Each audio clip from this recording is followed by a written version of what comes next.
Welcome to this explainer. Today, we're putting on our investigative hats to explore a massive structural tension in the financial world.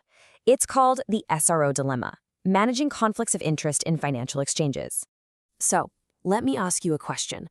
Who really polices global financial markets? When you picture a massive exchange, you're probably imagining blinking screens, rapid-fire algorithms, and literally billions of dollars changing hands in a fraction of a second. But behind all that buzzing energy is a deeply hidden structural tension. With all that money moving at the speed of light, making sure everyone plays by the rules is, well, it's a monumental task.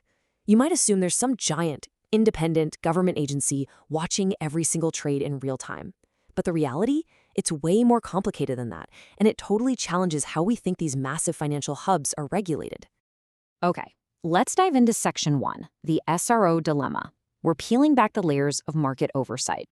To really grasp how these markets tick, we need to look at a paradox sitting right at the center of the financial industry. This is that SRO dilemma we mentioned. Let's define it right out of the SASB sustainability framework. Many security and commodity exchanges operate as SROs. That stands for self-regulatory organizations. What does that actually mean? It means they are literally responsible for overseeing their own member entities. They're the ones tasked with monitoring membership, enforcing compliance, and making sure the market stays honest and transparent. So they aren't just hosting the market, they are the cops on the beat too. Which brings us to Section 2, profit versus policing, the dual mandate. And this brilliantly illustrates the friction here. Think about it. On one hand, as a profit-seeking business, an exchange is wildly competitive. They want to maximize shareholder value, drive rapid innovation, launch new products, and scoop up as much trading volume as humanly possible. But then, on the flip side, as a market regulator, they're supposed to keep the playing field completely level. Their strict mandate is to ensure open, fair access for everyone, publish transparent rules, and impartially oversee the trading. So you have this relentless drive for financial innovation constantly crashing into the duty to police those exact same innovations. It's an incredibly delicate high-wire act. Moving on to Section 3, the cost of controversy, when conflicts are mismanaged. So what exactly happens when that line between making a profit and policing the market gets blurry? Well, if an exchange leans a little too hard into profitability and slacks on its self-regulatory duties, it sets off a massive domino effect. Mismanaging these conflicts opens the floodgates to some really severe controversies. We're talking market manipulation, tax fraud, insider trading, antitrust issues, anti-competitive behavior, and just general malpractice.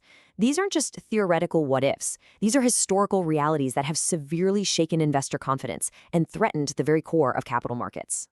Now, what's really interesting about this is that analysts and investors don't just wait for the news headlines to gauge the fallout. Under the SASB framework, they use a highly specific metric, FN-X510A.1. This metric tracks the total amount of monetary losses an exchange incurs from legal proceedings tied to all those controversies we just listed.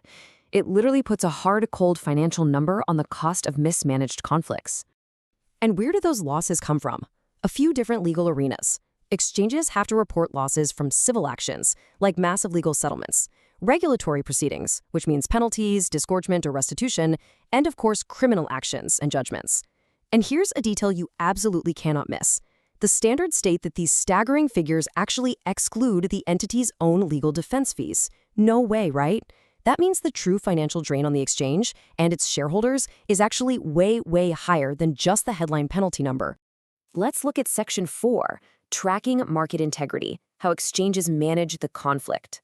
So now that we've seen the sheer scale of the problem and the financial devastation it can cause, we have to talk about the solution. How in the world do investors evaluate if an exchange can handle these deep-rooted risks? Well, standardized metrics help us figure that out. The ISSB and SASB standards give us a framework to track market integrity. They actually require exchanges to lay out exactly how they identify and manage these conflicts of interest. Investors are looking for robust corporate policies, solid monitoring procedures, dedicated compliance personnel, and very active board oversight. Let's see how this builds into actual actionable strategies. Under metric FNX 510A.2, exchanges can take some very concrete steps to minimize conflicts. First, they can get proactive, providing education and guidance on regulatory compliance directly to their broker-dealer members. Second, they can build hard technical mechanisms right into their trading platforms to literally force compliance automatically. And third, and I think this is the most interesting one, They can just delegate certain self-regulatory powers to independent third-party organizations, basically taking themselves out of the conflict entirely.